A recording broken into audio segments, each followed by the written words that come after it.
Hello, yes, Paco again. Welcome to part two from the Learning with Leaders conversation with Tina Emerson. Of course, I hope that you enjoyed part one. Today, we will continue to get very interesting thoughts and ideas around coaching, mentoring. What are the differences between coaching and mentoring, and the importance for a mentor in the business environment? Enjoy as well. Now let us go into even more, let's say, concrete working type situations. I mean, probably since 10, 20 years, project work has become extremely challenging, time-bound, lots of pressure, very complex remote teams.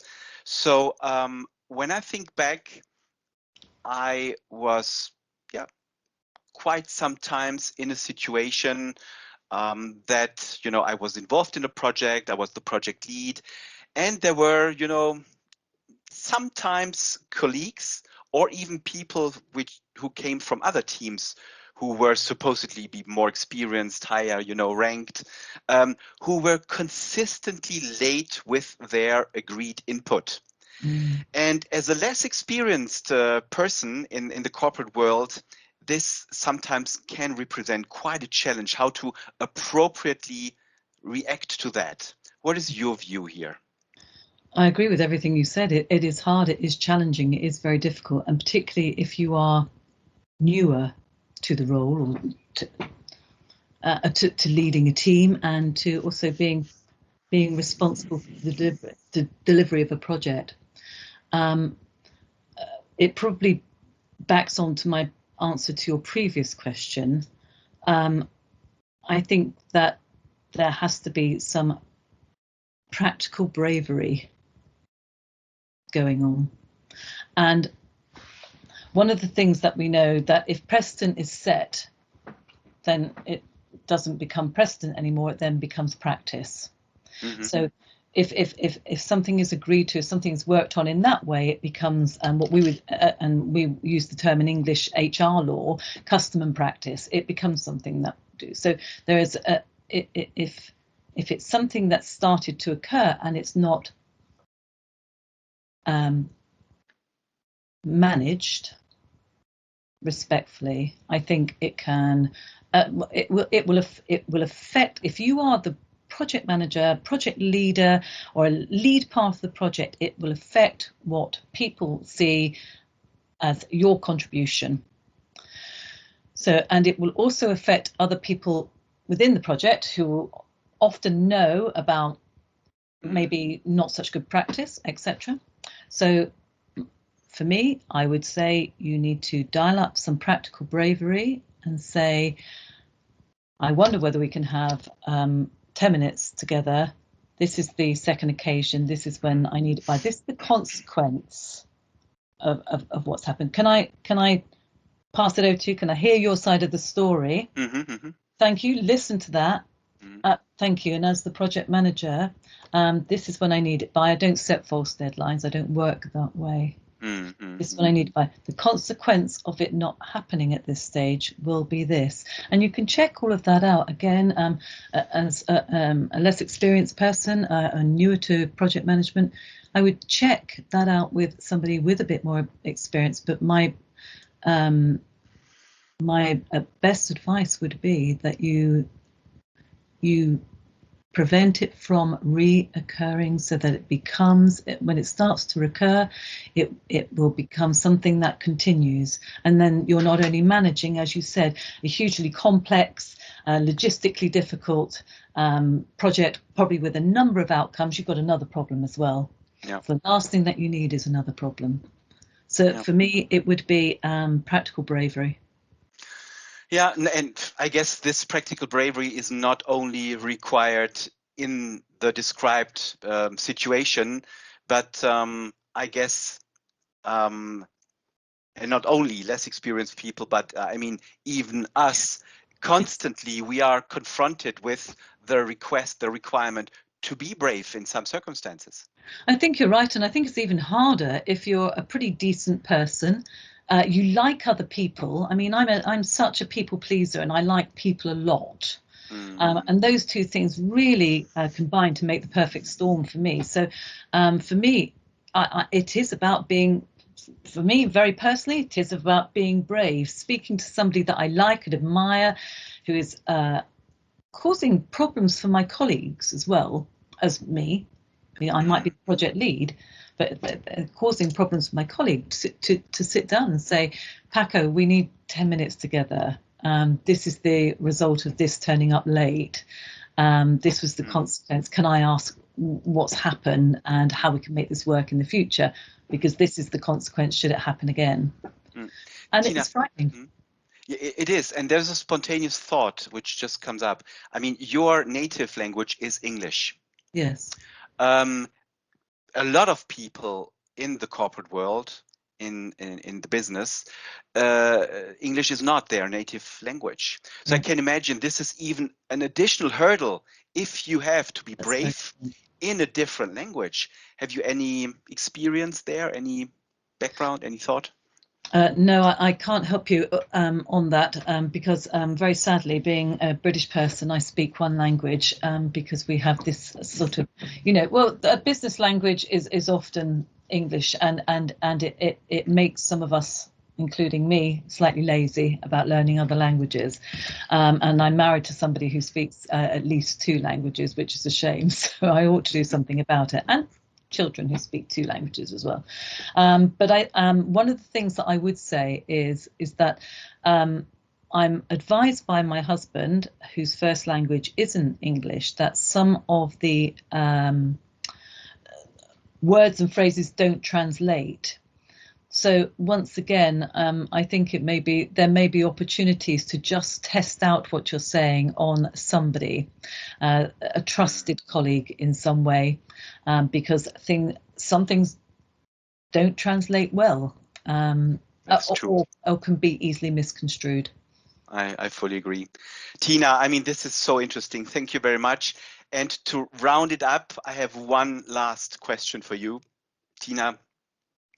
So what would be, considering especially, of course, pandemic times, which are very challenging in certain, business environments, what would be your top tip for a less experienced business person who just, are entering or since a few months or years in the business environment?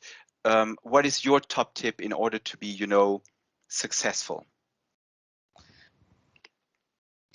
The world of business is so different to the world of business I started in. And it is this hugely complex environment. And navigating that, as you've alluded to earlier, is incredibly challenging, exciting, and challenging and complex.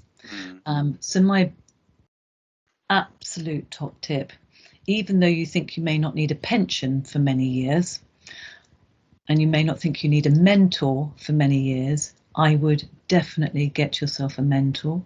And I would recommend that mentor, which comes from the Greek, which is when Odysseus was going off to fight the war in Troy, and he said to his best friend, mentor, he left his little boy, Telemachus, I think, with him and said, teach him all you know.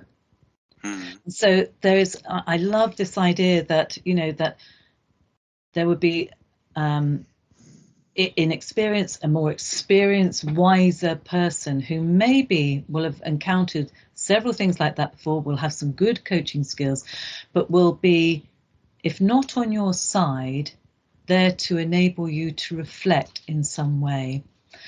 So even though it may seem that you don't require one because everything is up for grabs, everything is there for you to go for, I think that having that more experienced, wiser, trusted person, but external to the organisation, because of the compromise that being within an organisation, when you are both there, when you both have different sets of information about similar subjects, that may compromise the relationship to a certain extent. So definitely, if you can't go outside, I would go for somebody in a different area. If you're in IT, go to somebody in finance. Mm-hmm. But and I'm not even sure that they need that many mentoring skills.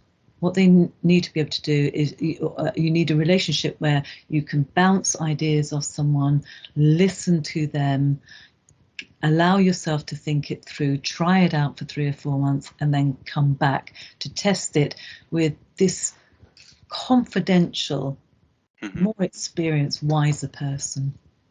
I see. I mean, because probably and hopefully some of the audience is not so familiar with the terminology. What would you consider the main difference between a coach and a mentor? A coach is somebody who's normally helping you work through your approach to a current goal or problem or opportunity. So, it might be, how do I get a promotion, or I don't know how to deal with my colleague Paco, we seem to argue all the time, whatever it might be. But and somebody at the moment who I'm coaching, and so I'm not telling any tales out of school because you don't know this person. But for this person, it's about, how do I gain more confidence in meetings? I always feel that everyone looks more senior than me. And so coaching would be almost a one topic where you go to the coach, and then the coach will ask you a series of questions that help you reflect upon probably knowing how to deal with it internally. A mentor coaches. So a mentor is in 3 or 4 parts for me. A mentor definitely coaches, but a mentor also guides and advises as well. I definitely tried that. This was the result of what I did. So they share their experience a lot more. And I also think that they are an introducer, an influencer, a networker for the less experienced person. So it might be, that if I was your mentor, Paco, I might be saying something, I think it'd be really useful for you to meet Mark. And facilitating or bridging that introduction. So they form sort of more roles. The other thing about a mentoring relationship is it's normally something. So I'm mentoring somebody, and we started when she was in her early 30s, so she's in her mid 40s now. Now we meet every couple of years. But this is mentoring is not at that sort of one problem or one challenge or one goal. It's this longer, where will I go? What will I do? How will I make it work? Where does it hang together? They're almost like your life strategist or your career strategist, if you like. Yeah. So mentoring is more strategic, and coaching, without excluding a strategic dimension, is more about tactical. Mentoring allows itself to be more guiding, whereas coaching, and in its purest sense, is asking questions that gets the coachee thinking. The mentee sometimes will just be responding, but they may be being coached by the mentor. They may be listening to advice. They may be talking a complex problem through and joint problem solving. But traditionally, a coaching relationship is 1, 4, 6 meetings. A mentoring relationship tends to go on for life. If the good relationship is good, ideally, the relationship works for both parties. So yeah, it's a longer term, more strategic, more career orientated, more direction. How do I get all of this right and in a good place for me? Excellent, Tina. I could talk with you and listen to you for hours. It was so interesting, so enriching. Thank you very much for your time, Tina. I hope you enjoyed this as well. I did. You took me on a journey that I hadn't sort of reflected on for quite some while. So yeah, I enjoyed it as well. Excellent. Thank you. Thank you, Tina. I hope it will not be our last conversation around those lines. And I wish you an excellent rest of the day and a wonderful summer period. Thanks so much, Paco. You too. Take care. Thank you, Tina. Bye-bye. Bye. So I just finalized, I think. How long were we on for? Oh, 36 minutes. But it's still counting the clock. No, because we started at 2 o'clock and it's only on 30